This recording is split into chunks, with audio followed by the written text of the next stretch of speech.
तो आप HNI से ही डील करते हैं? मैं सिर्फ उन्हीं को पढ़ाता हूँ जो लोग अभी रिटेल कैटेगरी में है, वो कैसे आ सकते हैं। क्योंकि अभी पहली बात तो ये है कि वो लोग ना एक तरीके के ट्रैप में हैं। अब चाहे उनकी EMI चल रही है, खर्चे इतने हैं, इन्फ्लुएंस इतना है, चाहे वो घर का है, गाड़ी का है, कपड़ों का है, मतलब इस तरीके के इन्फ्लुएंस में वो पूरी तरीके से फंसे। पहले तो इस चीज से बाहर निकले। सोचते तो मेरे ख्याल से जितने हैं, आई थिंक उसमें से 2% भी उस चीज को नहीं लेके चलते। बस यही बात स्टॉक मार्केट में। मैं आपके कहने पे अगर कुछ चीजें बता भी दूंगा ना, तब भी लोग नहीं करते। कोई क्लाइंट आपके पास आया 5 करोड़ की इन्वेस्टमेंट के साथ, आपने कहीं पे सजेशन जो भी आपकी उसको सजेस्ट करो, कभी लॉस होता है तो फिर उसको रिकवर कैसे करें? पहली बात तो मैं ट्रेनर में ना एज अ गुरु या एज अ ट्रेनर मैं उसको ये सब चीजें बताता हूँ कि लॉस भी होगा, प्रॉफिट नहीं होगा, और प्रॉफिट बहुत ज्यादा भी होगा। मैं शायद दुनिया में इकलौता ट्रेनर हूँ जो इक्विटी पोर्टफोलियो का इंश्योरेंस पढ़ा। वेल्थ कोच है, बहुत मिलेंगे ऑनलाइन, आप जितने ढूंढोगे मिल जाएंगे आपको। बिल्कुल भी। हर जगह ज्ञान मिलता है, सोशल मीडिया तो है ही सी। तो फर्क कैसे पहचाने, किस पे भरोसा किया जाए? तो मैंने आज तक अपना या अपने क्लाइंट्स का या अपने स्टूडेंट्स का कभी किसी को पोर्टफोलियो या उसका PNL कभी शेयर नहीं किया। क्योंकि ये बात बिल्कुल सरासर गलत है कि कभी किसी को लॉस नहीं हो। अगर कोई बंदा ये बात एक्सेप्ट नहीं कर पा रहा है भैया, फिर वो he don't deserve, he is not eligible, वो एलिजिबल ही नहीं है इन चीजों को। नमस्कार दोस्तों, एक बार फिर से आप सबका स्वागत है। और आज का जो एपिसोड है वो बहुत इंटरेस्टिंग होने वाला है।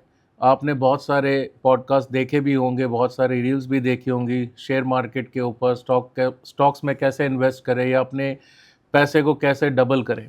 लेकिन आज जो हम बात करने वाले हैं, आप अगर अपने स्टॉक मार्केट में या शेयर्स में इन्वेस्ट करते हो तो HNIs के ऊपर हम डिस्कशन करने वाले हैं। आज के जो गेस्ट हैं वो वेल्थ कोच हैं, और सबसे पहले हम स्वागत करेंगे विजय कौशिक जी का।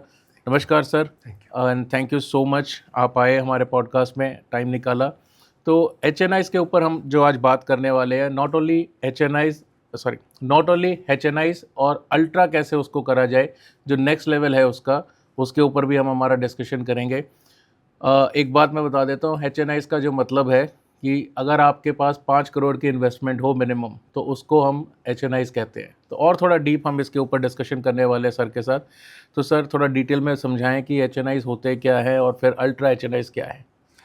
देखिए, HNIs है हाई नेटवर्थ इंडिविजुअल्स, जिनके पास कम से कम इक्विटी पोर्टफोलियो 5 करोड़ रुपए का है, वो तो HNIs है। ठीक है। और जो लोग 25 करोड़ तक पहुंच जाते हैं तो उनको अल्ट्रा HNI कहा जाता है। जिनके पास 25 करोड़ का इक्विटी पोर्टफोलियो है या बन जाता है उनका, तो वो लोग अल्ट्रा HNIs होते हैं। और एक लेवल और होता है इसके बाद, जिसको फैमिली ऑफिसेस बोलते हैं। जिनके पास बेयर मिनिमम 100 करोड़ का इक्विटी पोर्टफोलियो है, ठीक है, वो लोग फैमिली ऑफिस लेवल पे आ जाते हैं। तो ये 3 कैटेगरीज हैं बेसिकली, प्राइमरली।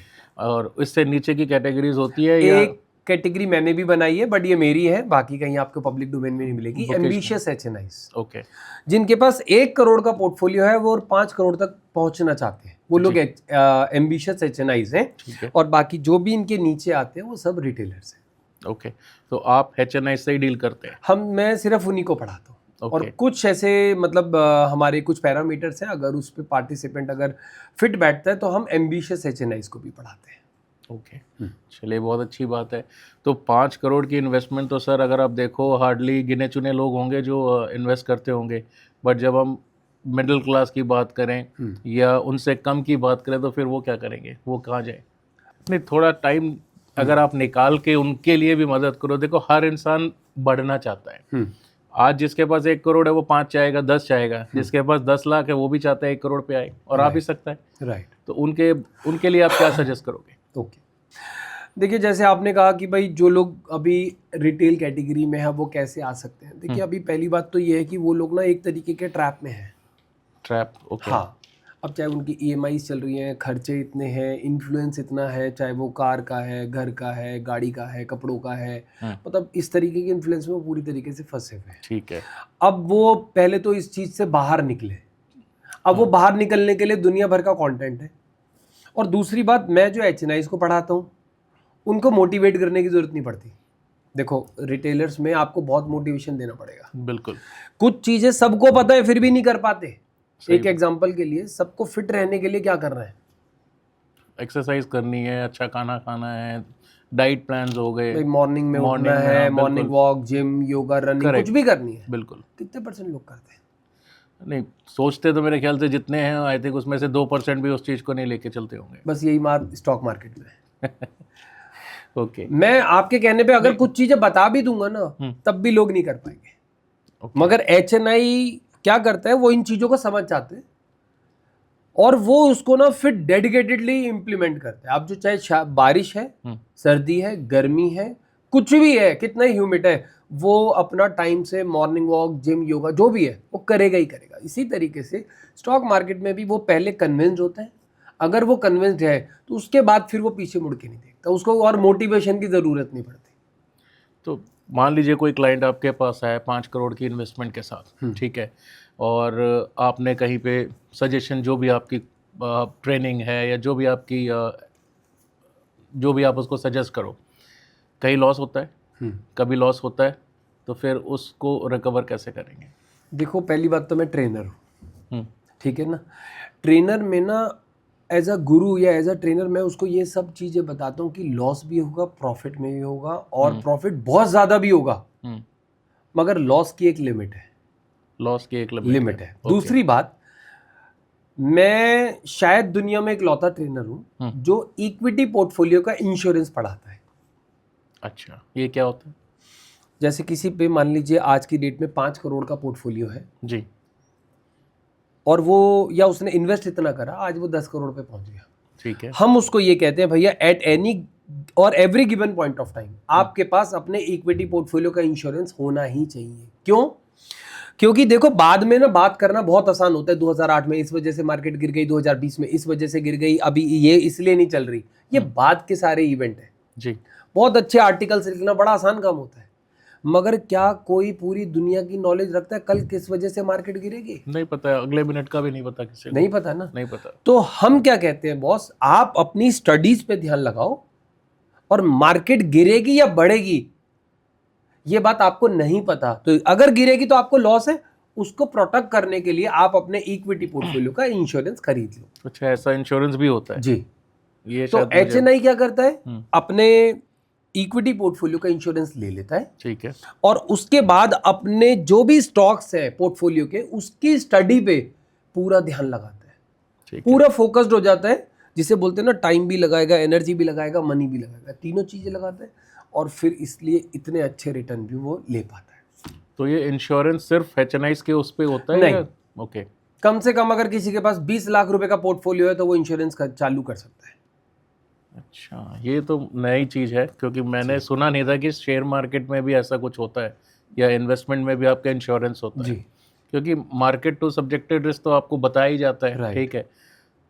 चलिए, बहुत अच्छी एक नई चीज़ देखने को मिली है। यही डिफरेंस है HNIs और रिटेल कैटेगरी में। रिटेलर सिर्फ उतना जानता है जितना उसको बताया जा रहा है थ्रू सोशल मीडिया।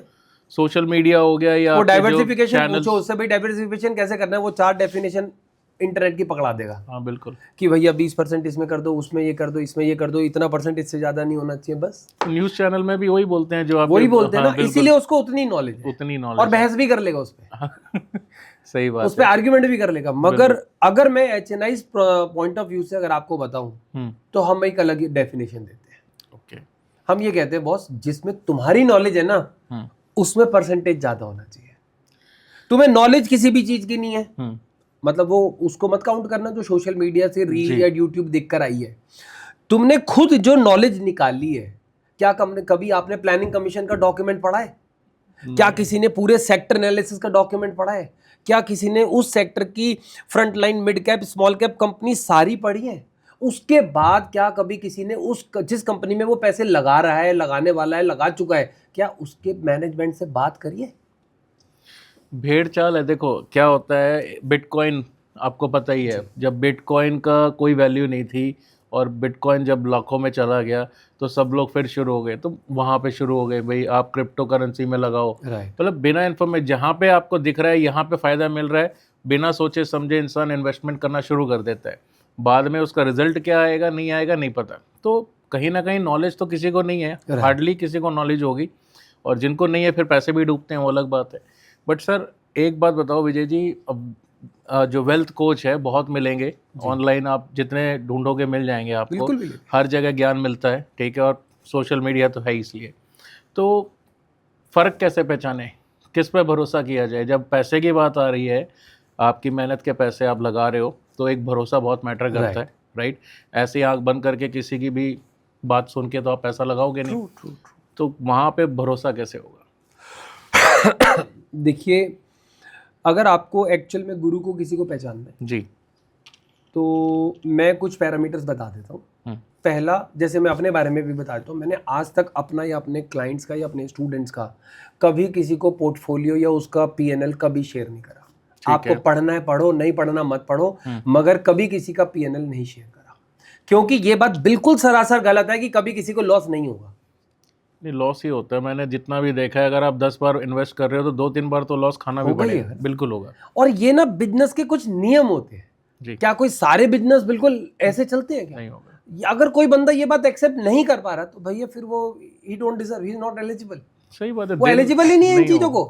टाइम बदलता है, दिन है तो रात है, रात है तो दिन है, तो लॉस भी होगा, बट ये सोच समझना है कि भाई कम लॉस हो, प्रॉफिट ज्यादा हो। ट्रू। तो अब क्या है कि मैंने आज तक कभी किसी को पीएनएल नहीं दिखाया। ठीक है। दूसरी बात ये है कि मैं सबसे पहले इंडेक्स बताता हूँ कि मैं क्या पढ़ा हुआ। अब जब इंडेक्स बताया जाता है, जैसे अभी अभी हमारी बात हुई थी कि भाई I am the only trainer in the world जो इक्विटी पोर्टफोलियो का इंश्योरेंस पढ़ा। Insurance, yes. तो जो एचएनआई माइंडसेट होता है ना, उसको ये बात पता है कि बॉस अगर मैं इंश्योरेंस कर लूंगा तो मेरा काफी हद तक तो रिस्क कवर्ड है। तो ये बात बताई क्यों नहीं जाती? क्यों छुपा रहे इंश्योरेंस की बात? अगर ऐसा कोई कॉन्सेप्ट है, पहली बात तो पता भी तो होना चाहिए ना, इस लेवल की नॉलेज हो। ये बात भी है, हाँ सही बात। जिसको अभी क्या होता है, आप ज्यादातर ना मार्केट में जो एडवर्टीजमेंट चल रहे हैं वो पता है किस चीज के? प्राइस एक्शन ब्रेकआउट, ज्यादातर यही चल रहे हैं। सही बात है। अब ये सब प्राइस एक्शन का मतलब है बिल्कुल इमीडिएट बेसिस पे ब्रेकआउट। ठीक है। अब आप मुझे एक बात बताइए कि इसका मतलब है सामने वाला तो डेस्परेट ऑलरेडी बैठा हुआ है। जब वो डेस्परेट बैठा और सुनता है प्राइस एक्शन से इतना बड़ी मूव आ जाएगी, ये हो जाएगा, वो हो जाएगा, तो बात खत्म। फिर तो बंदा इमीडिएटली एनरोल कर देता है और वो अपने आप को फिर समझता है कि भाई मैं तो बहुत अच्छा काम कर पाऊंगा। मगर वो कहीं ना कहीं जब रियलिटी से अवेयर होता है तो रिजल्ट कुछ और ही आता है। तो सबसे पहले हम लोग इंडेक्स बताते हैं। भाई आपने जैसे पूछा पीछे कैसे फर्क पता करे कि एक रियल गुरु है, एक फेक गुरु है। बिल्कुल। तो भैया कोई भी बंदा अगर अपना पीएनएल दिखा के आपको कन्विंस कर रहा है ना, तो गड़बड़ है। हाँ, इंडेक्स सुनो, अपना इंटेलिजेंस इंप्लीमेंट करो। जैसे एक एग्जांपल के लिए मैंने बताया कि भाई हम लोग इंश्योरेंस पढ़ाते हैं, क्या क्या पॉलिसीज आपको स्टडी करनी चाहिए, क्या क्या आपको स्टॉक्स कैसे आपको आइडेंटिफाई करने चाहिए। उसके बाद क्या आप जिस कंपनी में पैसे लगा रहे हो उस कंपनी के मैनेजमेंट से बात करनी चाहिए। आप मुझे समझाओ जी, कितने लोग जिस कंपनी में पैसे लगा रहे हैं उस कंपनी के मैनेजमेंट से पैसे लगाने से पहले और लगाने के बाद बात करते हैं? आप ही बताओ। नहीं, कभी सुना है आपने नहीं। कोई बंदा ये बात पढ़ा रहा है? भाई स्टॉक मार्केट में अगर मैं आपकी कंपनी में पैसे लगा रहा हूं, मान लो आप टीसीएस हो जी, तो बॉस मैं आपका पार्टनर और आप मेरे पार्टनर। आप पार्टनर से बात नहीं कर रहे हो और बाकी सबसे बात कर रहे हो, चाहे वो एनालिस्ट है, मीडिया का पर्सन है, टिप्स ले रहे हो, फलाना कर रहे हो, ढिमका कर रहे हो। अबे भैया क्यों नहीं कर रहे हो?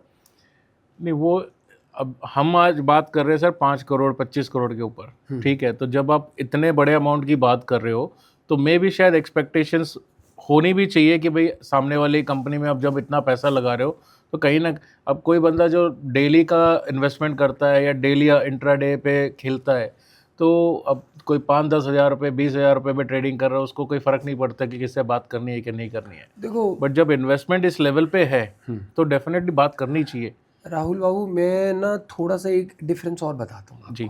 दो लोग हैं, दो लोग ये कहते हैं कि चलो भाई क्रिकेट खेलते हैं, या 2-4 लोग हैं क्रिकेट का प्लान बनाते हैं, शाम को अपनी सोसाइटी में आएंगे, 2-4 लोगों को बुलाएंगे, बैट बॉल विकेट कहीं भी खेल के गाड़ के चालू करके 2 घंटे फन एंजॉय हो गया, खत्म बात। ये रिटेलर है। एक बंदा है वो भी अर्ली स्टेज में ही है, मगर वो पहले दिन से डिसाइड करता है बॉस मुझे ना वर्ल्ड कप जीतना है। ठीक है, आगे की सोच। ठीक है, अब उसका जो डेली रूटीन होगा क्या वो उन जैसा होगा जो वो जो दोनों 2 घंटे के लिए 2-4 लोग खेलते रोज?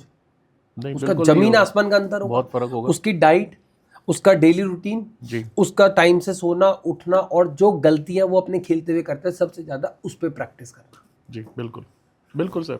उसके बाद जब वो एक्चुअल में फाइनल में जाता है तो वो रियल प्रेशर को फील भी करता है और वहां पे डिलीवर भी करता है। सही बात। तब जाके वो वर्ल्ड कप जीतता है। मान लीजिए कोई बॉलर है, आज वो वर्ल्ड कप में खेल रहा है, अब उसको बहुत ही अच्छा सामने बैट्समैन मिल गया है, उसको आउट भी करना है। कैसे आउट करेगा? उसको भी पता है भाई कल मेरे को फलाने बंदे कंपनी वो कंट्री से मैच खेलना है और उसमें इतना बढ़िया बैट्समैन भी और उसके सामने भी आ गया, कैसे ऐड करेगा वो? कैसे आउट करेगा? तो स्ट्रेटेजी लगाई होगी, पहले उसके मैचेस देखे होंगे, कितने बार वो आउट हुआ है, किस बॉल पे हुआ है, किस कंडीशन पे, कहाँ गलती करता है। ठीक है, आप मुझे बताइए क्या लोग इस टाइप का बैक टेस्ट स्टॉक मार्केट में करते हैं? क्या उनको इस टाइप के बैक टेस्ट की नॉलेज है? किन किन पैरामीटर्स को ध्यान में रखना है, कैसे स्टॉक को आइडेंटिफाई करना है, कैसे चीज़ों को ऑप्टिमाइज करना है? क्या किसी ने इतना पेन लिया है? नहीं। तो फिर HNI यही तो डिफरेंस है। नहीं तो HNI मेरे ख्याल से कितने परसेंटेज होंगे? हार्डली अगर आप देखो तो 5-10%। Not even 1%। Not even 1%। Not even 1%। Okay. मगर अगर आप HNI से बात करोगे, भाई साहब जमीन आसमान का अंतर होता है डिस्कशन में। मैं बताता हूँ, मैं 2010 तक रिटेलर्स को भी पढ़ाता था, या मैं प्राइमरली रिटेलर्स को ही पढ़ाता ठीक था। है। 2005 से मैं पढ़ा रहा हूँ, और वो भी जिस कंपनी में मैं जॉब करता था, ये वहाँ की बात है। वहाँ पे ना मतलब हम लोग एक सॉफ्टवेयर इस कंपनी का था जो स्टॉक एनालिसिस में यूज़ होता है। अब वो बिका नहीं सॉफ्टवेयर जब मैंने कंपनी ज्वाइन करी 2005 में। तो कंपनी ने 1 साल बाद पूछा भाई क्यों नहीं सेल्स हो रही? तो मैंने कहा कि लोगों को पता ही नहीं यहाँ पे टेक्निकल एनालिसिस, स्टॉक एनालिसिस, ये सब चीज़ें क्या होती हैं।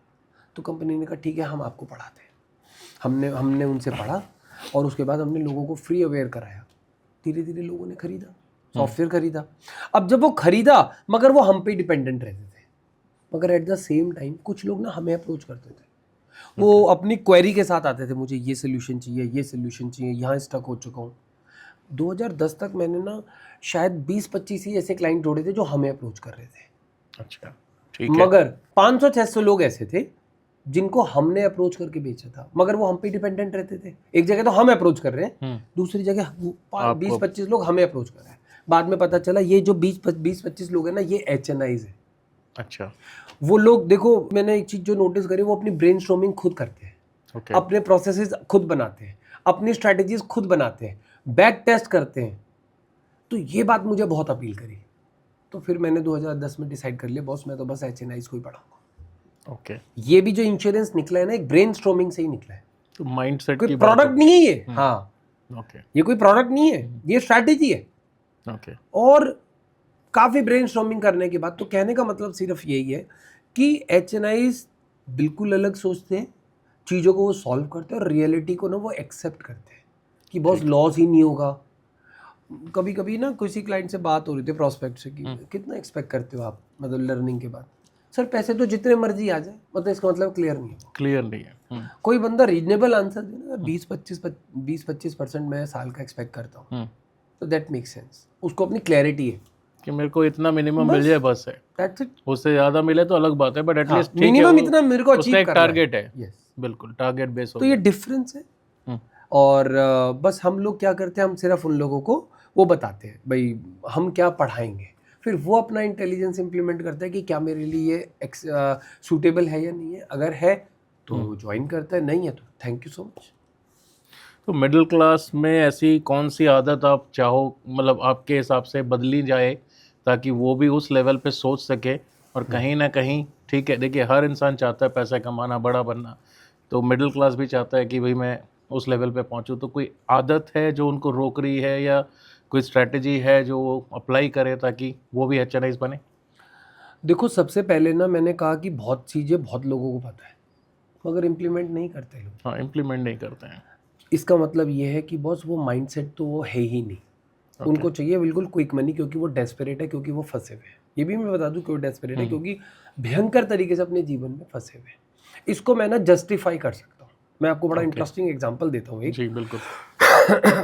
एक कंपनी है जिसका नाम है बजाज फिनसर्व। हाँ पता है, हाँ जी। ये कोई स्टॉक नहीं है, ये इंडेक्स है मेरे लिए। तो अच्छा, मैं क्यों इंडेक्स मानता हूँ, ये एक्चुअल में क्या करता है, ये ना होम अप्लाइंसेस के लिए फंडिंग देता है जी। एक मिडिल क्लास के लिए होम अप्लाइंसेस कितने का आएगा? 15, 20, 25, 30, 50 हज़ार का एवरेज पकड़ूंगा तो 30-40 हज़ार का। करेक्ट। ठीक है जी। ये स्टॉक 2008 में करीब ये 15 रुपए का था, और 2000 आज 26 चल रहा है, ये 1500 रुपए से ऊपर है, मतलब 100 गुना रिटर्न है। बिल्कुल। ठीक है जी। इसका मतलब है इस छोटे टिकट साइज के लोन की डिमांड है, भाई अगर किसी पे 150 करोड़ रुपया, वो क्यों जाएगा 20-25 हज़ार के लोन के लिए? सही बात है। तो बचा क्या? इसका मतलब इसकी डिमांड है। दोस्त, डिमांड तो है इस लोन की, मगर इसका ना एक इंटरप्रिटेशन भी है। लोग ना 20-25 हज़ार की डाउन पेमेंट नहीं कर पा रहे हैं। हाँ, नहीं कर पा रहे। इसका मतलब है चीजें फंसी हुई हैं भयंकर तरीके से जी। अब आपने पूछा भाई क्या स्ट्रेटेजी करें, क्या माइंडसेट लगाएं कि हम भी कुछ लेवल कोई पे बाहर आ पहुंचे। जाए। बिल्कुल।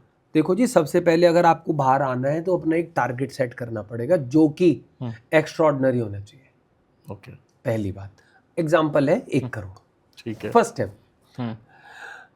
अब वहां तक पहुंचने के लिए आपको कुछ नियम बनाने पड़ेंगे। उसमें से अगर एक भी नियम कोई फॉलो कर ले तो उस लेवल तक आराम से पहुंच सकता है। पहला नियम ये है कि बॉस, आपको किसी भी डेप्रिशिएटिंग असेट में पैसे नहीं लगाने। ठीक है। बहुत ही इमरजेंसी है तो भी जितना मिनिमम कर सको उतना। ठीक है। डेप्रिशिएटिंग असेट वो भी लोन पे ले रहे हैं लोग।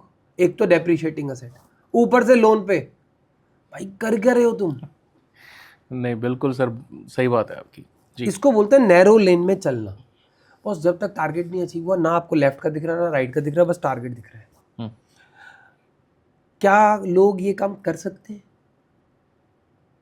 आप बताओ।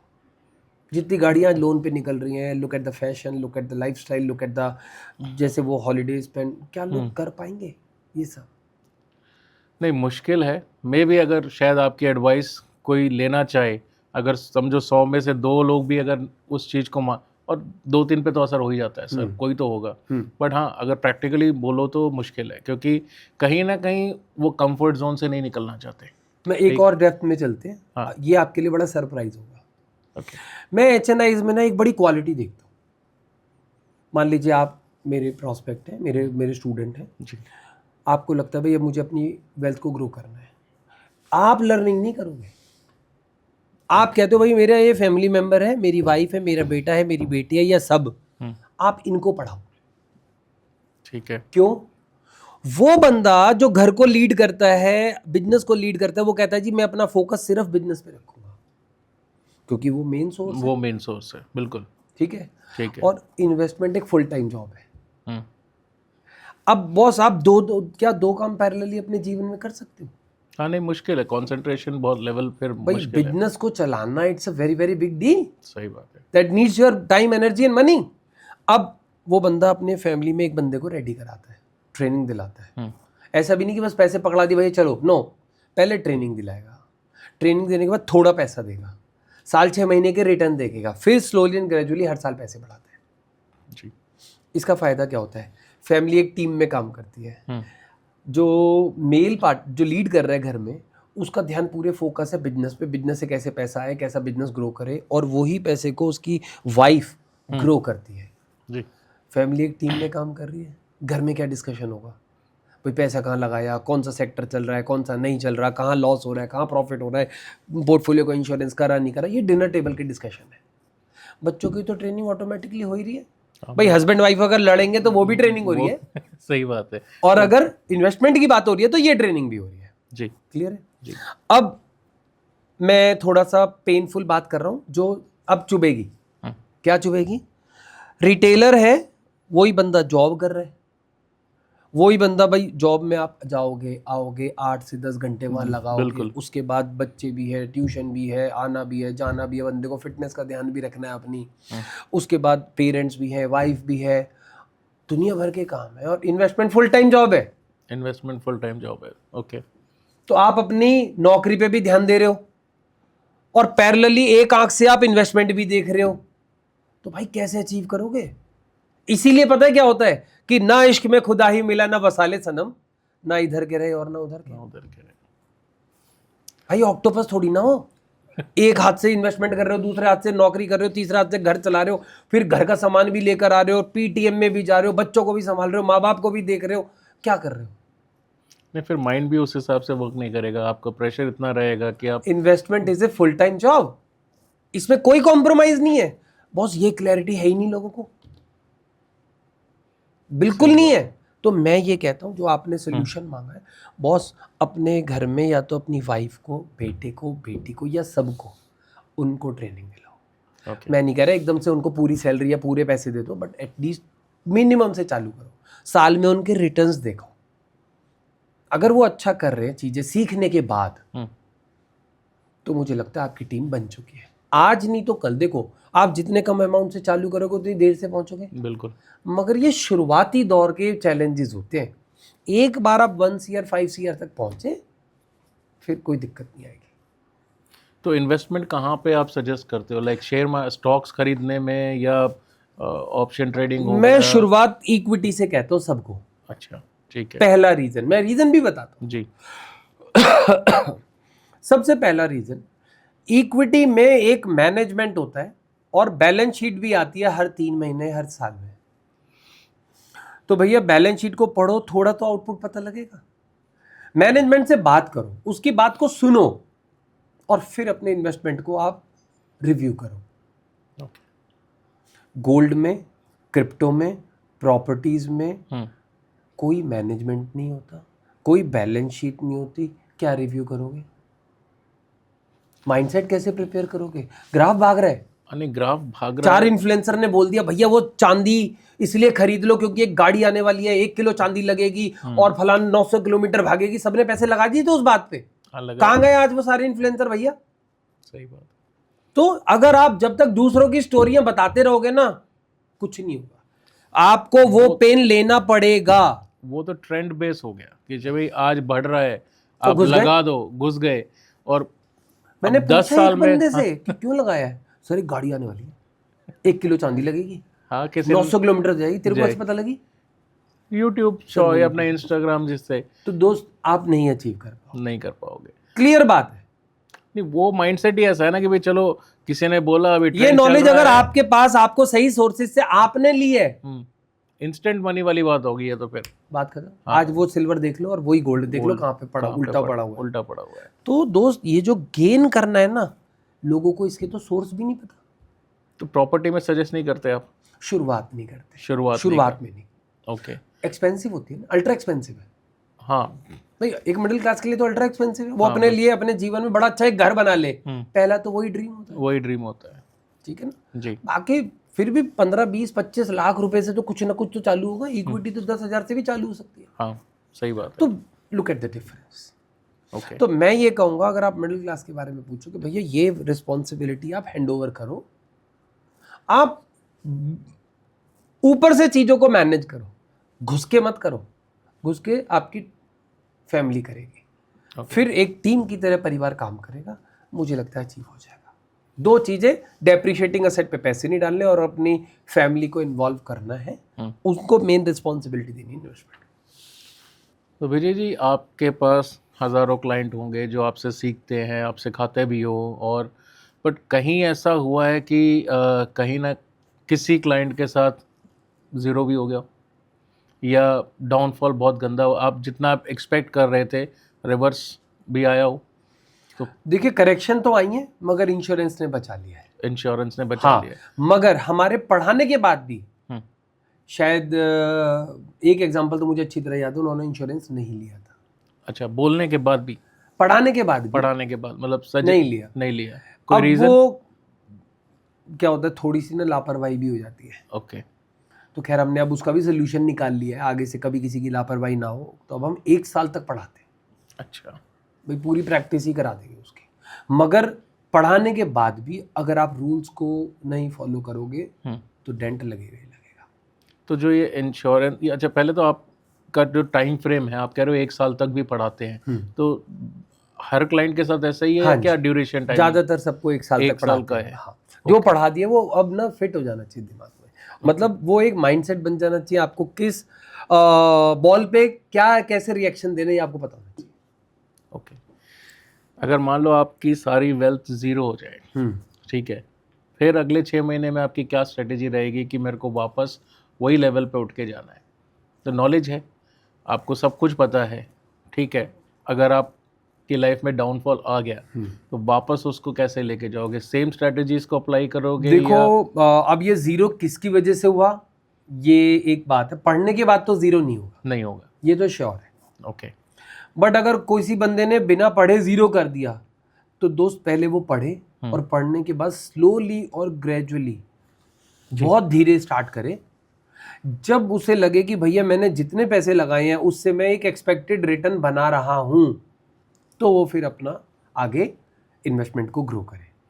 ओके या तो जो आप बोल रहे हो HNI से अल्ट्रा, जी ठीक है, और उसके बाद भी आपने एक और कैटेगरी कही थी कि फैमिली ऑफिस, तो ये generally HNI then ultra and then family, या कोई डायरेक्ट आपके पास फैमिली वाला? हाँ, एक्चुअल में होता क्या है, फैमिली ऑफिस थोड़ा सा एक डिफरेंट कॉन्सेप्ट भी होता है। जो ऑलरेडी बिजनेस क्लास फैमिलीज है उनका हर साल एक बड़ा पैसा आता है एक प्रॉफिट के रूप में। एग्जांपल है, कहीं के 10 करोड़ साल के आ रहे हैं, कहीं पे 20 करोड़ आ रहे हैं, कहीं पे 50 करोड़, कहीं पे 100 करोड़ आ रहे हैं। अब क्या होता है कि जैसे मैंने अभी आपको थोड़ा बताया भी था कि HNI फैमिली का जो स्टाइल होता है इन्वेस्टमेंट का, तो इसी तरीके से यहाँ पर अब उनको ये होता है कि भाई हम तो पैसे के लिए काम कर रहे हैं, पैसा हमारे लिए कब काम करेगा। तो वो क्या करते हैं, पैसे को इन्वेस्ट करना चाहते हैं मगर उन पर इतना टाइम नहीं है, क्योंकि मैंने कहा इन्वेस्टमेंट एक फुल टाइम जॉब है। तो इसके लिए वो क्या करते हैं, अब इस पैसे के लिए एक टीम हायर करते हैं जो इस पैसे को ग्रो करेगी इन्वेस्ट करके। मगर यहाँ पे एक थोड़ा सा स्मार्ट प्ले ये होता है कि वो अपने एक फैमिली मेंबर को भी रेडी कराते हैं ट्रेनिंग दिलवा के, चाहे वाइफ है, बेटा है, बेटी है, भाई है, बहन है, कोई भी है, वो इस टीम को लीड करता है। और वो जो हर साल पैसा आ रहा है उसको इन्वेस्ट करा जाता है और उसको भी ग्रो करा जाता है। जो इंसान 100 करोड़ इन्वेस्टमेंट के पर मतलब साथ आपके पास आ रहा है, 100 करोड़ अगर वो उसके पास हैं इन्वेस्ट करने के लिए, तो उसके पास ऑलरेडी और भी पैसे होंगे। जब आप 100 करोड़ निकाल रहे हो तो किसी एक अमाउंट से निकालोगे, right, may be 10% of your total amount, या उसने धीरे धीरे इन्वेस्ट करके यहाँ तक आ गया। तो फिर जब 100 करोड़ की बात हो रही है या 25 करोड़ की बात हो रही है, तो वाई ओनली स्टॉक मार्केट? नहीं, वहाँ पे फिर डाइवर्सिफिकेशन होता है। ओके, वहाँ पे क्रिप्टो भी है, गोल्ड भी है, प्रॉपर्टी भी है, अच्छा, सब कुछ होता है। तो परसेंटेज वाइज फिर वो डाइवर्सिफिकेशन, ओके फाइन, मगर वो भी नॉलेज बेस्ड होता है। फिर वहाँ पे इंटरनेशनल इकोनॉमी पढ़ाई जाती है, किस सोर्सेज से आपको पढ़ना है, कैसे रिव्यू करना है, हर इनपुट पे ट्रस्ट करें नहीं करें, हर न्यूज़ पे ट्रस्ट करें नहीं करें, कैसे न्यूज़ को भी रिव्यू करा जाना चाहिए, वो फिर उस लेवल की स्टडी। तो ये जो आप कोर्स कराते हो सर, ये ऑफलाइन है या ऑनलाइन? हाइब्रिड है। हाइब्रिड है, डिपेंडिंग ऑन आवर सिचुएशन कि आप कैसे। नहीं, हर सिचुएशन में हम आपसे 30% क्लासेस में आपको बुलाएंगे। अच्छा, हर स्टूडेंट को बुलाते हैं। आना ही है क्योंकि वहाँ पे उनका एक्सपीरियंस समझना है, नॉलेज समझनी है, बैकग्राउंड समझना है, उसके बाद भाई आपकी एजुकेशन क्या है, बिहेवियर क्या है, सब समझा जाता है। और फिर आखिरी में बताया जाता है भाई ये 100 टॉपिक आपको पढ़ा दिए गए हैं, ये मगर 5 आपको करनी है। क्यों? क्योंकि आपके बिहेवियर से कनेक्टेड है। आपके एग्जाम्पल ले लेते हैं, मान लीजिए आज आपको 20 साल का ऑटोमोबाइल का एक्सपीरियंस है जी, मैं आपको फार्मा के स्टॉक में पैसे लगवाऊं? अबे भैया आपके पास एक खान है 20 साल की। डॉक्टर्स, मैंने अपनी लाइफ में सबसे ज़्यादा डॉक्टर्स पढ़ाए हैं, ओके, प्रोफेशनली। डॉक्टर है 20-25 साल की नॉलेज लिए बैठा है हेल्थ केयर सेक्टर की, वो बैंकिंग सेक्टर को रिव्यू कर रहा है, IT को रिव्यू कर रहा है। भाई मैंने कहा क्या कर रहा है तू? ये जो नॉलेज का बेस है ना, जो एक्सपीरियंस है, बॉस इसको वेल्थ में कन्वर्ट कर। सही बात है, बिल्कुल। ये डॉक्टर के लिए फार्मा स्टॉक पढ़ना क्या बिल्कुल इजी है। मैं लूंगा 40 दिन, वो लेगा सिर्फ 4 दिन। सही बात। और जब मैनेजमेंट से बात करेगा ना, तो वो काउंटर क्वेश्चन भी कर सकता है। हाँ बिल्कुल, पूरी नॉलेज है उसको, बिल्कुल। एक ऑटोमोबाइल वाला ऑटोमोबाइल में पैसे लगाए ना, सही बात, क्यों इधर उधर धक्के। ये चीजें हम लोग वहाँ पे कनेक्ट करते कि प्रोफेशनली जिस चीज से आप बैकग्राउंड, इसलिए हम ऑफलाइन इवेंट में बुलाते ही बुलाते सारी चीजों को देखते हैं। ओके, तो म्यूचुअल फंड्स की अगर हम बात करें तो उसमें अमीर बनना मुश्किल है या नामुमकिन है? उसके कुछ चैलेंजेस समझ लो, और अगर वो अपील करते हैं, भाई रिव्यू पॉइंट्स होते हैं ना थोड़े से। पहला तो ये है कि जी आप पैसे लगाए जा रहे हो। म्यूचुअल फंड में ज़्यादातर लोग टारगेट ओरिएंटेड इन्वेस्टमेंट करते हैं। भाई मुझे बेटी की शादी करनी है, बेटे की शादी करनी है, एजुकेशन करानी है, घर खरीदना है, और बताया भी कुछ ऐसे ही जाता है भाई वो। बट अगर आप 20 साल का टारगेट लेके चल रहे हो, पर गारंटी क्या है कि 20 साल में मान लो वो गिर गया तो? अब वो म्यूचुअल फंड वाली एक थ्योरी होती है ना भाई, लॉन्ग टर्म में पैसा बनेगा। उन्होंने सचिन तेंदुलकर को हायर करके भी बुलवाया हुआ है। आपने ऐड बिल्कुल ऐड है, हाँ जी, मान भी लो, हम तो वो ये बात मानते हैं कि चलो बनेगा। मगर आपकी जिस साल बेटी की शादी है, उसी साल अगर मार्केट घुस गई, जैसे 2008 में हुआ था, 65% का करेक्शन था टॉप से, तो अब क्या करोगे? मुझे इस बात का आंसर अगर आपके पास है तो कर लो। नहीं, वो तो बोलते हैं ना भाई, सब्जेक्ट टू मार्केट रिस्क है, हमारी क्या वहां पे तो आप उनकी गर्दन पकड़ ही नहीं सकते, कुछ बोल ही नहीं सकते हम, बात खत्म। तो इस रिस्क को कैसे कवर करोगे, मुझे ये बताओ। तो आपके तो 20 साल की मेहनत गई ना, एक ही दिन में बल्कि आपको पता है 8 जनवरी 2008 को मार्केट गिरना चालू हुई थी और 15 दिन में कांड हो गया था। सही बात। 15 दिन में नहीं बल्कि 7 दिन में हो गया था। अगर बॉटम जो 4500 के आसपास का बॉटम लगा था एक पहला वाला, वो तो पहले 7 दिन में ही हो गया था। अभी आप देख लो 2020 वाला वॉर सिचुएशन में अभी 20 मार्च को मार्केट गिरी थी, 10 दिन में ही भाई साहब लोगों के पसीने छूट गए थे। तो क्या लोग रेडी हैं ये सारे चैलेंजेस रिव्यू करें? क्योंकि आप सबको पता है mutual fund is subject to market. तो फिर बचे कैसे? मान लो किसी ने इन्वेस्ट कर दिए, लेट्स से कि आपके जो HNIs हैं, ठीक है, आपने उनका पैसा म्यूचुअल फंड में इन्वेस्ट कर दिया, लेकिन फिर 20 साल की बात या 10 साल की जो भी टाइम फ्रेम आप लेके चल रहे हो, तो प्रोजेक्टेड किस हिसाब से सेविंग्स करोगे? मान लो गिर गई, उससे पहले भी एक क्वेश्चन बनता है। अच्छा। उससे पहले भी एक क्वेश्चन बनता है, इस पे भी डिस्कशन करेंगे, मगर उससे पहले ये क्वेश्चन है बिल्कुल कि अप्रोक्सीमेटली 1000 इक्विटी की स्कीम चल रही है। अच्छा, ठीक है, मैं कौन सा म्यूचुअल फंड उठाऊं 1000 में से? ये कैसे डिसाइड करोगे? हाँ। अच्छा, वैसे लोग किस बेस पे डिसाइड करते हैं, बता सकते हो? जहाँ तक मुझे उतनी खैर नॉलेज नहीं है, बट मैं अगर एज एन इंडिविजुअल मेरी बात लोगे तो मैं फिर कंपनी बेस पे जाऊंगा। मान लीजिए कोई बड़ी कंपनीज है, HDFC का हो गया या ICICI का हो गया या टाटा, कोई भी बड़ी कंपनी से हो गया, मैं वो लूँगा। बट रिस्क फैक्टर तो हर एक के साथ जुड़ा हुआ है ना। हाँ, मगर सबसे पहले क्या लोगों को इतनी नॉलेज है वो 1000 में से कोई 1, 2, 3, 4, 5 फंड निकाल पाए जो आने वाले में जिनकी प्रोबेबिलिटी ऑफ सक्सेस बहुत ज़्यादा है? नहीं बिल्कुल नहीं। तो पहले तो वो क्राइटेरिया समझना है। ओके। अगर आप, ऐसी बात नहीं है HNIs म्यूचुअल फंड में पैसे नहीं लगाते, अल्ट्रा HNIs नहीं लगाते, मगर उससे पहले जो नॉलेज लेनी है और कौन सा सेक्टर चलेगा, ये वाले सेक्टर के स्टॉक कौन से फंड में है, क्या ये नॉलेज है लोगों को? नहीं, नॉलेज तो नहीं है बिल्कुल, क्योंकि फिर तुक्का है। हाँ, तुक्का ही फिर पता कैसे बिकता है म्यूचुअल फंड? जो बंदा डिस्ट्रीब्यूटर है उसको जिसमें ज्यादा कमीशन होता है, सर ये वाला लगा दो, मैं कह रहा हूँ आप ये नहीं, वो दिखाते हैं ना कि इसने 2 साल में 25% का रिटर्न दिया या 35% का रिटर्न दिया। आगे देगा नहीं देगा? आगे देगा तो देखा ही नहीं, किसी को कुछ नहीं पता। तो दोस्त सबसे पहले ना मेरे को, मैं यही कहता हूँ लोगों को, या हम भी जो सिखाते हैं भाई, आपका ना वो 1000 में से एक फंड का सिलेक्शन का क्राइटेरिया क्या है? सबसे पहले तो वो पता हो। ठीक है। उसके बाद जैसे मैंने बोला, I am the only trainer in the world जो म्यूचुअल फंड का भी इंश्योरेंस पढ़ाता है। ओके। अब किसी ने मान लो 50 करोड़ इंश्योरेंस में लगाए हुए हैं, सॉरी म्यूचुअल फंड में लगाए हुए हैं, कल को मार्केट घुस गई 65% लाइक 2008, वो 17 करोड़ रुपए रह जाएंगे 50 करोड़ रुपए।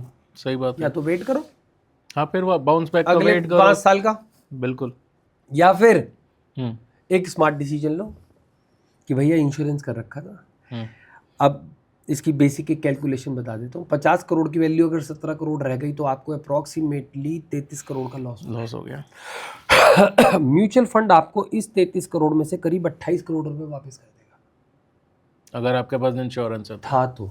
हाँ, तो आप इस 28 करोड़ को बॉटम पे लगा दो या बॉटम की रेंज में लगा दो, एग्जैक्ट बॉटम तो नहीं पकड़ पाओगे, उस रेंज में लगा दो, ठीक है, 2-4 साल के लिए छोड़ दो, अल्ट्रा HNI अपने आप बन जाओगे। तो इंश्योरेंस प्रीमियम हाई होता है या कैसे? साल का 2%। साल का 2%। ओके। हाँ, नहीं, जब एक सेफ साइड में अगर रखने के चलना है तो 2% क्या जा रहा है? कुछ भी नहीं। अब ये जो बड़े बड़े लोग हैं, जैसे अगर हम बात करें अंबानी हो गया या बड़े बड़े सेलिब्रिटीज़ हो गए, तो ये भी इन्वेस्ट करते हैं इस हिसाब से या ये कोई और तरीका यूज़ करते हैं? मैंने पैसे को नहीं, उन्हें कभी मौका नहीं मिला। हाँ, बट बाय गॉड ग्रेस मेरे कुछ स्टूडेंट्स ने अपनी कंपनी लिस्ट करा दी है। अच्छा। पढ़ाई भी करी, पढ़ने के बाद उन्होंने वो सारी इन्वेस्टमेंट स्ट्रैटेजी तो इम्प्लीमेंट करी और अपनी खुद की कंपनी भी लिस्ट करा दी। नाम भी बता देता हूँ। मेरे एक स्टूडेंट है नमो ई वेस्ट, अक्षय जैन, 2014 में पढ़ाया था और कुछ साल पहले उन्होंने अपनी कंपनी SME बोर्ड पे लिस्ट कराई थी, 52 करोड़ रुपए रेज करे थे। ओह वाह। एक कंपनी लास्ट मंथ लिस्ट हुई है CMR ग्रीनटेक, 650 करोड़ का IPO था OFS। ओके। हाँ, तो इनको 2014 में बात हुई थी पढ़ाने की, मगर 2020 में पढ़े क्योंकि टाइम ही नहीं था प्रमोटर पे। 2020 में थोड़ा टाइम मिला, इन्हीं का फ़ोन आया कि विजय चलो क्लास स्टार्ट करते हैं। पढ़े वहाँ पे और आज उन्होंने अपनी कंपनी भी लिस्ट करा ली, तो मेरे लिए थोड़ी प्राउड की बात है। नहीं, बहुत प्राउड की बात है। बट अभी अंबानी और वहाँ तक तो नहीं पहुँच पाया सर में, बट मेरे को लगता है उनको मेरी ज़रूरत नहीं है। नहीं, मैं ज़रूरत की बात नहीं कर रहा, मतलब एक माइंडसेट कि भाई इतने बड़े जो लोग हैं, नॉट, चलो एक अंबानी तो अलग बात हो गई, बट जो बहुत ज़्यादा पैसे वाले लोग हैं, क्या वो भी शेयर मार्केट में इन्वेस्ट करते हैं? बिल्कुल करते हैं। ओके, बिल्कुल करते हैं, क्योंकि करते एक पोर्शन तो वो इन्वेस्टमेंट करते ही हैं। Yes. ओके, नहीं सही है सर। तो ये जो आईपीओ वाला आपने बताया कि कंपनी लिस्ट करी है, तो इसका भी चलो आई थिंक क्राइटेरिया है, मैं भी थोड़ा बहुत देख रहा था, नो मैं खुद करने के लिए नहीं, बट कि 3 साल का या मिनिमम 4 साल का Profitability होनी कुछ चाहिए। होनी चाहिए और उसके बाद ही आप लिस्ट कर सकते हो। ओके, तो ये सारी चीज़ें भी आप सिखाते हो, मतलब ये पार्ट ऑफ कोर्स है? ये तो पार्ट ऑफ इस कोर्स का नहीं है। अच्छा, वो तो भाई पहले तो कोई बिजनेस में है, बिजनेस के बाद वो हम्म। अपनी कंपनी को लिस्ट कराना चाहते हैं, तो फिर वो वाला डिस्कशन अलग है। ये तो ट्रेनिंग अलग होती है इन्वेस्टमेंट्स की, आईपीओ की अलग होती है। तो क्रिप्टो के बारे में आप क्या सजेस्ट करोगे? क्रिप्टो इन्वेस्टमेंट कैसी है? गोल्ड में करें, क्रिप्टो में करें? कोई 25 करोड़ का पोर्टफोलियो बता अल्ट्रा एचएनआई स्टेटस अचीव नहीं करता, उनके लिए एडवाइजेबल नहीं है क्रिप्टो? हाँ, उसके कारण, पहला कारण, क्रिप्टो की कोई बैलेंस शीट नहीं होती, क्रिप्टो के पीछे कोई मैनेजमेंट नहीं है। पढ़ाई क्या करोगे भाई, किस बेसिस पे भागेगा और किस बेसिस पे गिरेगा, ये बता दो मुझे। हाँ भाई जिसका बेसिस ही नहीं है, तो इसका मतलब है बॉस तुम तो हवा में ही डिसीजन ले रहे हो ना, किसी के कहने पे या अपने डिजिटल है एक, बस कहने का। मैं फिजिकल कुछ है नहीं आपको उसका। 2 लाइनें सुनाता हूँ। बिल्कुल सर। जैसे जब मान लो क्रिप्टो बहुत भाग रहा है, तो लोगों ने पैसे लगा दिए और फिर वो गिर भी पड़ा कि तुझे देख के है जालिम तबीयत हमारी कुछ ऐसी आई, तुझे देख के है जालिम तबीयत हमारी कुछ ऐसी आई कि तबीयत तो सिर्फ एक बार आई और मुसीबत बार बार आई। कहने का मतलब है उसको चढ़ते हुए तो आपने तुरंत पकड़ लिया, बिल्कुल अच्छा भी लगता है, और जब तक नहीं खरीदोगे जब तक वो चढ़ता ही रहेगा। आप एक बार खरीद लो बॉस। मेरा सिर्फ ये कहना है, नॉलेज होना चाहिए। अगर उसके क्रिप्टो, मैं आपको एक और इंपॉर्टेंट फैक्टर पता ही होगा सबको, इंडिया में लीगल टेंडर नहीं है क्रिप्टो। हाँ नहीं है, लीगल नहीं है, बिल्कुल नहीं है। भैया किस बेसिस पे बढ़ेगा? इंडिया में तो लीगल टेंडर नहीं है। ग्लोबल इकोनॉमी की नॉलेज है तुम्हें? भाई जब क्लाइंट से पूछा जाता है तुम्हें नॉलेज है क्या? सही बात है। जिसकी नॉलेज नहीं है, बैलेंस शीट नहीं है, तुम्हारे पास मैनेजमेंट नहीं है बात करने के लिए, चार्ट रीडिंग तुम्हें आती नहीं, हालांकि क्रिप्टो का इंश्योरेंस हो सकता है, अच्छा, वो भी नहीं पता, तो भाई क्रिप्टो का भी इंश्योरेंस जी, होता है? तो क्यों हवा में तीर चला रहे हो? ओके, बॉस आपको ग्लोबल लेवल पे नॉलेज होनी चाहिए, वर्ल्ड इकोनॉमी की, क्रिप्टो क्यों बना, कैसे चला, वो सोर्सेज क्या है जहाँ से आप नॉलेज ले रहे हो, उसके बाद क्यों ये चलेगा, कितनी गवर्नमेंट ने इसको अप्रूव कर दिया, आगे क्या रिस्क है, क्या चैलेंजेस हैं, ये पूरा मतलब कंप्यूटर बेस्ड है, ब्लॉकचेन बेस्ड है। क्या आपको ब्लॉकचेन की नॉलेज है?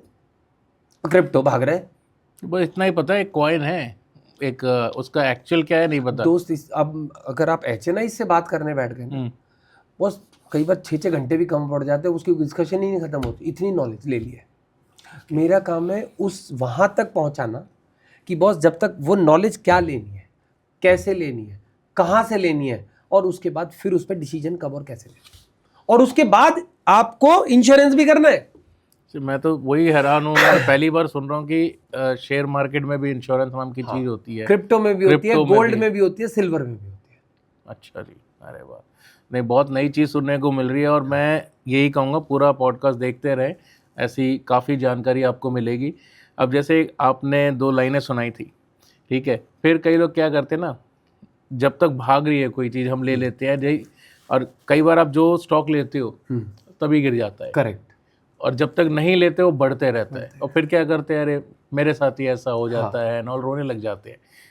ये नहीं सीखेंगे कि भाई नॉलेज नहीं थी, या मे बी जब कितना चला गया है, कितना और जा सकता है, तो विदाउट एनी नॉलेज आप उस चीज़ में एंट्री लोगे तो कहीं ना कहीं मौके बल गिरोगे भी। आप एक बात बताओ, जब लोगों के बच्चे होते हैं, जैसे मान लो आज 10 साल का बच्चा है, उसे सीधा नौकरी पे क्यों नहीं लगाते? क्यों कहते भाई तू पढ़ाई कर? आप बताओ। नहीं, पढ़ाई डिस्कशन हो रहा है बस। हाँ, डिस्कशन है। पढ़ाई तो बिल्कुल बहुत इंपॉर्टेंट है, ज़रूरी है, ताकि वो चीज़ें सीखे, कैसे उसको आगे अपनी लाइफ में चीज़ें लेके जानी है। तो नॉलेज तो डेफिनेटली चाहिए, बिना नॉलेज के क्या करेगा? डायरेक्ट आप नहीं तो 10 साल के बच्चे को जॉब दे नहीं सकते, लगेगा ही नहीं। आप अपने 10 साल के बच्चे को तो खूब डांट रहे हो, मार रहे हो, पीट रहे हो कि भैया तू पढ़ पढ़ पढ़ पढ़ पढ़, तब जाके तेरे को नौकरी मिलेगी, और खुद स्टॉक मार्केट में लाखों रुपया लगा दिया है, हजारों रुपया लगा दिया है, और खुद कोई टाइम एनर्जी मनी नहीं लगाई। इतनी भाई साहब कहते हैं ना इंसाफी क्यों? सही बात है। रिस्क तो दोनों जगह है ना, रिस्क तो दोनों जगह। आप उस बेचारे पे पीछे लग रहे हो, वो नर्सरी से लेके ग्रेजुएशन पोस्ट ग्रेजुएशन तक की पढ़ाई करता है और उसके बाद क्या सीधा सीईओ लगता है? नहीं, क्या लगता है? एंट्री लेवल पे एग्जीक्यूटिव, हाँ बहुत। फिर अगर सीनियर एग्जीक्यूटिव बनेगा, मैनेजर बनेगा, सीनियर मैनेजर बनेगा, वीपी बनेगा, सीनियर वीपी बनेगा, फिर सीईओ जाके बन सकता है, वो भी 15-20 सालों आराम से। बिल्कुल बिल्कुल। और लोग क्या सोचते हैं, भाई साहब आज मैंने अकाउंट चालू कर दिया, कल ही मैं करोड़पति बन जाऊँ, बन सकता है। तो भाई साहब अगर आप रियलिटी को एक्सेप्ट नहीं कर पा रहे, ये सोशल मीडिया की बात करता हूँ, ये जो रील्स बना के डालते हैं ना, हर ट्यूसडे को जैसे एक्सपायरी होती है या थर्सडे को एक्सपायरी होती है, तो आप देखना भाई ये वाला स्टॉक कल ले लेना, एक का 10 हो जाएगा, एक का 100 हो गया, मैंने सजेस्ट किया था देखो आज। और जैसे आप बोले कि आपने पीएल कभी शो नहीं किया है अपने क्लाइंट का, और ये शो करते हैं और लोग फंस भी जाते हैं। खैर ऑफकोर्स देख के कोई भी लालच आता है कि भाई हाँ एक का था भाई 10 गुना हो गया या 100 गुना हो गया। और मैंने भी खुद देखा है 2 रुपये वाला स्टॉक 5 मिनट में 180 का भी जाते हुए मैंने देखा है। तो कहीं ना कहीं लालच आता है या आपका माइंड थोड़ा घूम जाता है, ना आप क्या करते हो, लगा देते हो, डूब गए। तो क्या हुआ, नॉलेज के बगैर ही किया है आपने, जस्ट एक देखा देखी में या किसी के बहकावा ही बोलूँगा मैं। खैर तो बचना चाहिए, बिल्कुल प्रॉपर नॉलेज लेके ही अपने काम को आगे लेके चले। तो अच्छा, ये एक होता है ईटीएफ, मैंने सुना है, ठीक है। फिर आपका जैसे गोल्ड की बात कर लो, फिजिकल गोल्ड बोलते हैं या आपका ईटीएफ वाला है, दोनों में मेजर डिफरेंस क्या चीज़ है? देखिए क्या होता है कि फिजिकल गोल्ड तो आपको जैसे ज्वेलरी दुकान पे मिल जाएगा, घर पे रख लिया, इसमें ना थोड़ा रिस्क होता है। ओके। घर पे कितना गोल्ड रख लोगे? लिमिट ही होगी ना भाई। ऐसा तो ना आपने 10 किलो गोल्ड लाके घर पे रख लिया, लाके रख लिया तो कहीं बाहर नहीं जा सकते फिर। सही बात है, वो तो आपका खुद भी रिस्क बढ़ रहा है। तो आप क्या करते हो, फिजिकल गोल्ड ना रख के आप digital gold, ETF is exchange traded funds, वो इसको डिजिटल गोल्ड भी बोलते हैं। अच्छा, तो आप उसको घर पे रख लेते हो। सेफ है सर? हाँ बिल्कुल सेफ है। नेशनल स्टॉक एक्सचेंज के प्लेटफॉर्म से खरीदते हो उसका, उन्होंने फिजिकली एक कहीं ना कहीं उसका वेयर हाउस बना रखा है। उसके सामने वो लोग ईटीएफ इशू कर देते हैं जिसमें ट्रेड होता है। और भाई आपने फिजिकल ना लेके ईटीएफ के फॉर्म में डिजिटल ले लिया, सेफ है मतलब? हाँ बिल्कुल सेफ। कई लोग बोलते हैं ना कि डिजिटल है, क्या पता क्या नहीं है, पेपर वाला है। नहीं, उससे अच्छा आप फिजिकल इशू कर रहे हैं ना। नहीं, बोलने वाले बोलते हैं भाई फिजिकल लो, क्यों ऐसे ले रहे हो? देखो क्या होता है कि वो थोड़ा जो पुराने लोग हैं, बड़े लोग हैं, उनका अपना एक एक्सपीरियंस रहा है चीज़ों को लेके। बट अब वो चीज़ें समय बदल रहा है, जो एक्सेप्ट कर लेते हैं उस चेंज को तो ठीक है, नहीं कर पाते तो वो भी ठीक है। तो वो बड़े, ज़्यादातर ये डिफरेंस बड़ों में और न्यू जनरेशन के बीच में देखा जाता है। बट मैं उनको भी नहीं कहता ज़्यादा, तो भाई क्योंकि उन लोगों ने वही वाला टाइम देखा है, वो उसी को ही समझते हैं। तो जैसे बिटकॉइन की बात करते हैं, तो बिटकॉइन वेल्थ समझें या एक जुआ है? देखो इंडिया के नॉर्म्स के हिसाब से तो वो एक अभी हाई रिस्क असेट है, वेरी हाई रिस्क असेट है। वैसे तो शेयर मार्केट को भी बोलते हैं सट्टा है, जुआ है। मगर दोस्त इसमें ना एक तो सबसे पहली बात बैलेंस शीट है, मैनेजमेंट है, इंश्योरेंस है, तीनों चीज़ें है। बट बड़ी बड़ी कंपनी भी डूबी है। एक डूबी होगी, आप मेरे को ना अगर 10 कंपनी बताओगे ना 10 डूबी है, तो मैं आपको 100 बता सकता हूँ जिन्होंने एक का 100 भी करा है। हाँ वो दोनों तरफ है, वाइस वर्सा ऑफ कोर्स रहेगा। नहीं, डूबने वाली कम है। हाँ डूबने, जो निफ्टी में लिस्टेड है तो वो तो चलो फिर भी एक सेफ साइड में है। और मतलब बनाने वाली तो पता नहीं कितनी कंपनियां हैं, मतलब अभी भी मैं 50 कंपनियां गिनवा दूं, आप 10 के आगे नहीं गिनवा सकते जो जीरो होगी। जो एक देखो मैंने क्या कहा, डूबेगी वो जो रिनाउंड नहीं है, जो पढ़ी हुई नहीं है। जिस दिन आप पढ़ लोगे ना उस दिन समझ जाओगे भाई ये तो एकदम कूड़ा है, इसको क्यों खरीदना है। जिसका बिजनेस है, एग्जिस्टेंस है, प्रॉफिटेबिलिटी है, प्रोडक्ट है, मार्केट शेयर है, डेमोग्राफी है, सब कुछ है, वो कंपनी क्यों डूबेगी। एक प्रॉपर बिजनेस मॉडल, और उसके बाद अगर आप नॉलेज बेस्ड डाइवर्सिफिकेशन करो विद इंश्योरेंस तो ठीक है, एक आधी डूब गई, मगर बाकी तो चलेंगी भी, फिर ये सारी डूब जाएंगी। तो ये इंश्योरेंस जो आप बोल रहे हो ओनली एचएनआई के ऊपर है या 20 लाख का अगर आपके पास पोर्टफोलियो है मिनिमम तो आप एलिजिबल हो 20 लाख का, और आपने कहा कि 2% उस 20 लाख की वैल्यू का आपको साल का देना पड़ेगा। ओके, तो ये कौन कौन सी कंपनीज का? नेशनल स्टॉक एक्सचेंज से मिलेगा, वहीं से ही मिलेगा, ऐसा नहीं है जैसे दूसरे कुछ बाहर से नहीं खरीदना। Okay fine. तो विजय जी ऐसी कोई यूनिक चीज़ जो एचएनआईज करते हैं जिससे उनकी जो वेल्थ है वो ज़्यादा बढ़ जाए, या किस हिसाब से वो अपने को उस चीज़ को लेके चलते हैं?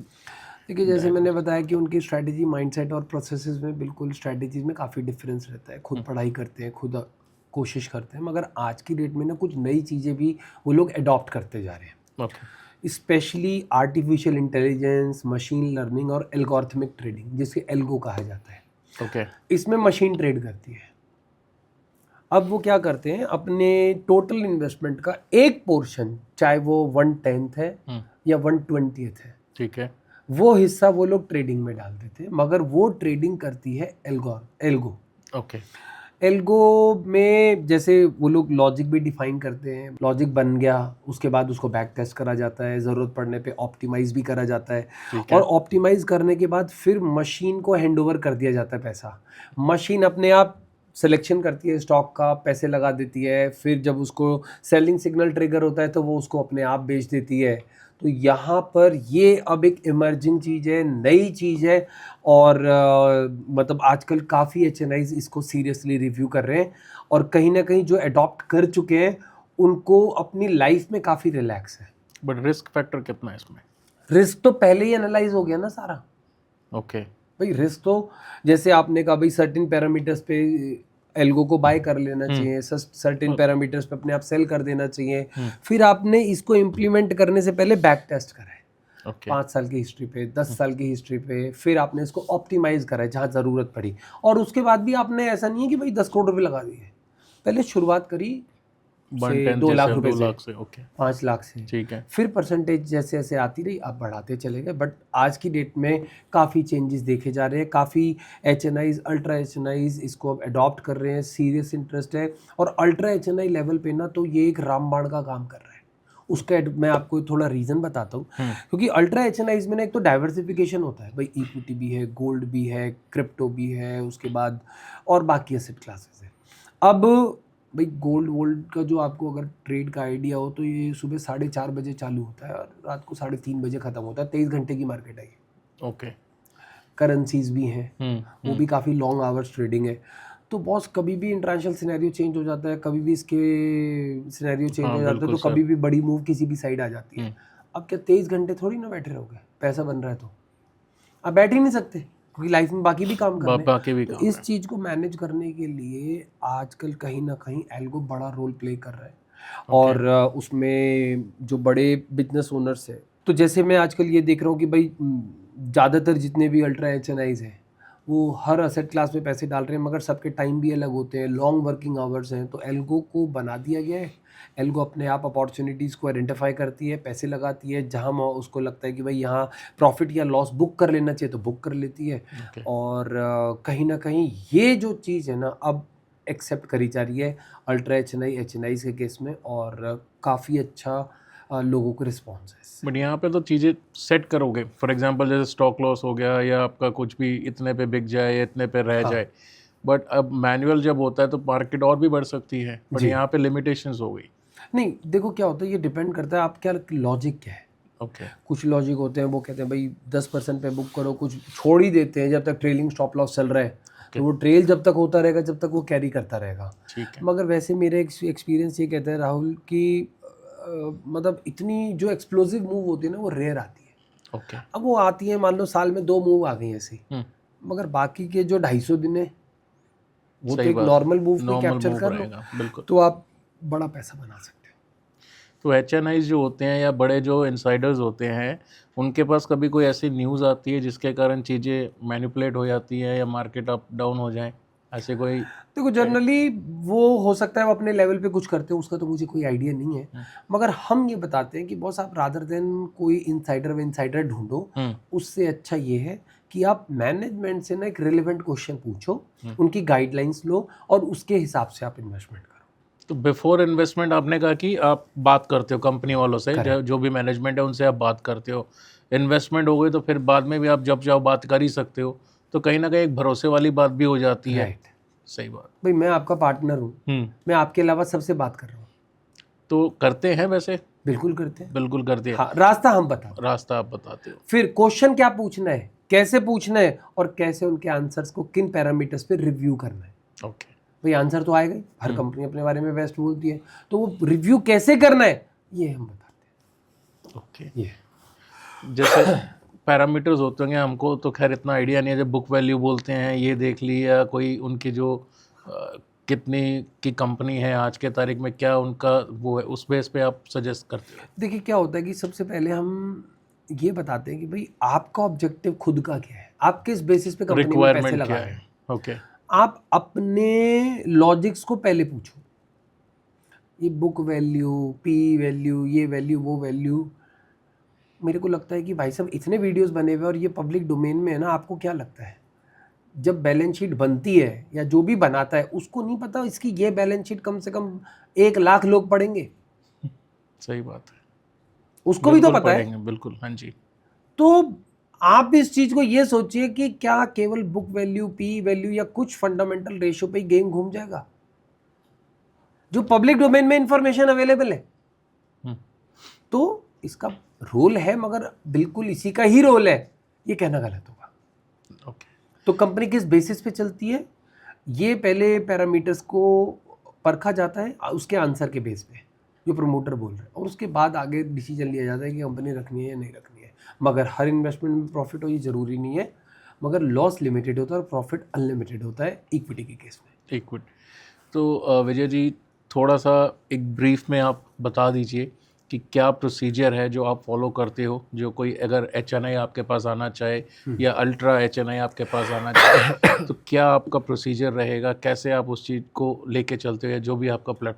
देखिए अगर किसी का भी कोई इंटरेस्ट होता है, सबसे पहले हम लोग एक ना वीडियो शेयर करते हैं अपना, ठीक है, कि HNI क्या होते हैं, अल्ट्रा HNI क्या होते हैं, आपको क्यों बनना है, उसमें हम क्या पढ़ाते हैं, सब कुछ उसमें डिटेल में इन डेप्थ होता है। ठीक है, फिर जब वो एग्री करते हैं तो उसके बाद हम एक फॉर्म शेयर करते हैं, एप्लीकेशन फॉर्म वो भरता है, हम उसको रिव्यू करते हैं।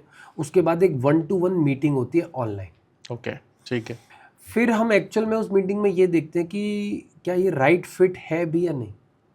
जी बिल्कुल।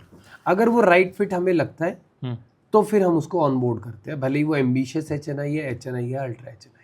अच्छा, भले रेडी टू इन्वेस्ट है, पैसा भी है, नहीं सब नहीं, कुछ भले है, ही वो पैसे हमें हाँ, दे सकता है, हाँ, हमारी फीस दे सकता है, मगर वो जरूरी नहीं है हम पढ़ा पाएंगे। पढ़ा पाएंगे। वो एक्चुअल में क्या होता है कि हमारे कुछ पैरामीटर्स हैं, हमें उस पे आपको परखना ही पड़ेगा। एक आध चीज़ बताओ, किस बेस पे आप अगर रिजेक्ट करते हो तो किस बेस पे करते हो, ये क्या मिनिमम आपके हिसाब से एक बंदे के पास चलो पैसा है तभी आएगा, ठीक है, Right. वो रिक्वायरमेंट फुलफिल हो गई, बट उसके अलावा मिनिमम ये भी होना चाहिए भाई, HNI अगर हमारे पास आ रहा है तो ये क्वालिटी भी होनी चाहिए तभी मैं उसको लूँगा। हमारे कुछ पैरामीटर्स हैं जिसपे हम ये देखते हैं कि बंदा ना कंसिस्टेंट और कमिटेड कितना है। ओके, हाँ, ठीक है, अगर वो कमिटेड है, कंसिस्टेंट है, तो ठीक है। अब जैसे मान लीजिए अगर हम किसी से पूछे भाई why should be teach you, अब वो कहते जी मैंने पैसे दिए पढ़ाओ। हाँ होते हैं, ऐसे लोग भी होते हैं, बिल्कुल भाई मेरे पास पैसे हैं, मेरे को इन्वेस्ट करने आपको तो पैसे से मतलब है, आपसे पैसे, हाँ बिल्कुल सर, होते हैं। तो शायद हम नहीं पढ़ा पाएंगे। ठीक है, नहीं नहीं बिल्कुल अगर सही कोई बात बंदा है। बोल रहा है कि भाई मुझे सीखना है, मुझे ये अचीव करना है, मुझे यहाँ तक पहुँचना ही है, I am ready to do any learning, तो फिर हम प्रॉब्लम मतलब वो कुछ पैरामीटर जैसे आपने पूछा, तो उन चीज़ों, क्योंकि क्या होता है कि पैसा होना ही जरूरी नहीं होता, वो माइंडसेट भी तो जरूरी है। हाँ, और माइंडसेट भी दूसरी होना। बात है ना, हम ना एक चीज़ और देखते हैं कि बंदा, इसको मोटिवेशन की तो ज़रूरत नहीं है। अगर जिसको मोटिवेशन की ज़रूरत है ना, उसको नहीं पढ़ा पाते। ओके, जो मोटिवेटेड है, उसको, जिसको ये पता है ना, क्लैरिटी है, मुझे पढ़ना ही है, मुझे करना ही है, वो चीज़ें हम लोग ज़्यादा प्रेफरेंस देते हैं उन लोगों। मतलब जो बंदा क्लियर है, करना ही है करना ही है भाई। वो जिसको बोल दिया ना कल सुबह 4 बजे उठ के आना है, हम्म, तो उठ के आ जाएगा। सर्दी थी, गर्मी थी, बारिश थी, वो कुछ नहीं। बहानेबाजी। हाँ, ठीक, नहीं नहीं सही है सर। तो बिल्कुल सर, बहुत अच्छा लगा, थैंक यू। काफ़ी कुछ सीखने को मिला। मैं तो हैरान था कि इंश्योरेंस नाम की भी कोई चीज़ होती है शेयर मार्केट में, और काफ़ी सारी चीज़ें आपसे पता चली। तो जिनको भी HNIs जो ऑलरेडी हैं या बनना चाहते हैं, HNIs टू अल्ट्रा से फैमिली राइट, ग्रुप में जाना चाहते हो, तो डेफिनेटली आप कांटेक्ट कर सकते हो विजय सर को। और सब इन्फॉर्मेशन जो है मैं अपने डिस्क्रिप्शन में पोस्ट में डाल दूंगा। अगर कोई क्वेश्चन हो, कोई और भी क्वेरी हो, तो आप कमेंट बॉक्स में लिख सकते हो। मेरी कोशिश रहेगी जितना भी जल्दी हो सके मैं उसका रिप्लाई आपको करूं। एंड उम्मीद करता हूं पॉडकास्ट पसंद आएगा, और इसको जितना लाइक और शेयर आप करेंगे, हो सकता है मे बी आप उस टाइम उस चीज़ में इंटरेस्टेड ना हो, मे बी आपके कोई नोन हो, तो जितना शेयर करेंगे उतना अच्छा होगा। And thank you so much Vijay ji, इतनी सारी इन्फॉर्मेशन देने के लिए। एंड बिल्कुल भी इनफ नहीं है जो ये टाइम फ्रेम है, और अभी तो आई थिंक हार्डली मेरे ख्याल से हमने 1-2% भी इसके बारे में नहीं जाना है। फिर से मिलेंगे और मेरी कोशिश रहेगी कि जितना जल्दी हो सके हम फिर एक और पॉडकास्ट करें इन डेप्थ नॉलेज, और मैं भी थोड़ा सा और इस पर रिसर्च करके आऊँगा कि मेरी जो सोच थी नॉर्मल शेयर मार्केट के हिसाब से, जैसे कि भैया आप इंट्राडे कर लो या कोई शेयर में लगा दो, फिर आपके मान लो 10% 20% आया, आपने बेच दिया, वही लेवल के हिसाब से जो लोग करते हैं। बट आज पता चला कि एक्चुअल में होता क्या है, HNIs और जो अलग अलग कैटेगरीज आपने बताई, एम्बिशियस हो गया। Thank you sir, thank you so much.